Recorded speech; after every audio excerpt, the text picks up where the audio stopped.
গমনকুষ্ঠলী লাখনি বাবা হচ্ছে কর্মজীবন। আসতে আমরা এখন কর্মজীবনে প্রবেশ করেছি বাবা। কেমন কর্ম, কোন কর্ম? কর্মটা হচ্ছে গুরু কর্ম। আজ গৌর ডাকছেন, কি বলে ডাকছেন বাবা? ধবলি শাওলি বলে ডাকছেন। শাস্ত্রে বললেন ধবলি শাওলি। ধবলি কে, শাওলি কি বাবা? তত্ত্বশাস্ত্র জানালে ধবলি হচ্ছে রসজ্ঞ ভক্ত, আর শাওলি শাওলি হচ্ছে অরসজ্ঞ ভক্ত। কেমন হয়ে গেল কথাটা? ভক্ত আবার রসজ্ঞ অরসজ্ঞ আছে না? এই প্রসঙ্গে আসতে চৈতন্য চরিত্রামৃত বললেন গৌর আবার বহিরঙ্গ ভক্ত নিয়ে করে নাম সংকীর্তন,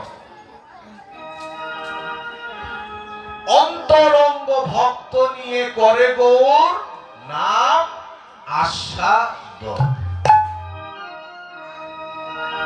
হরি বল।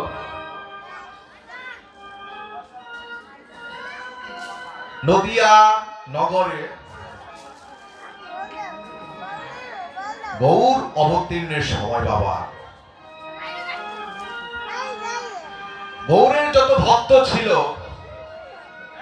কেউ কিন্তু অরসজ্ঞ ভক্ত ছিল না।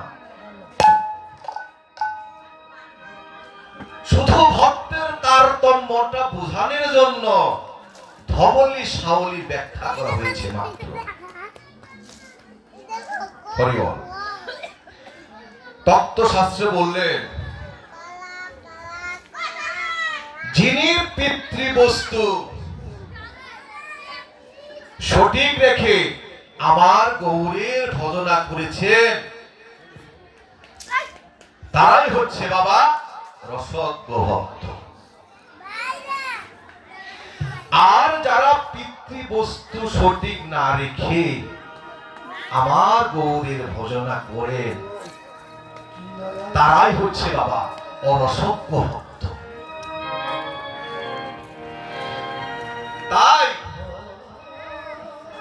শাস্ত্র জানালেন তোমরা নিজেদের শ্রী গুরুর চরণে নিজেদের দেহখানি সমর্পণ করে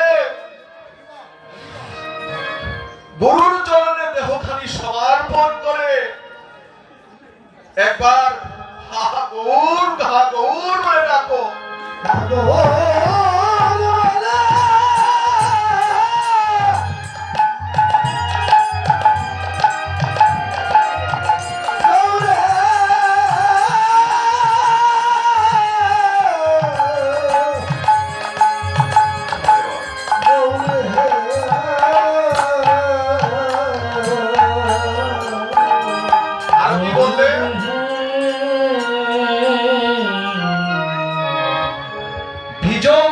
পঞ্চমূর্তি দেখাবে যেজন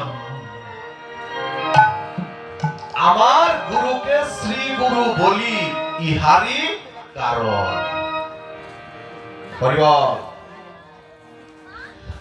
বীজমূলে পঞ্চমূর্তি দেখাবে যেজন গুরুকে শ্রী গুরু বলি ইহারি কারণ।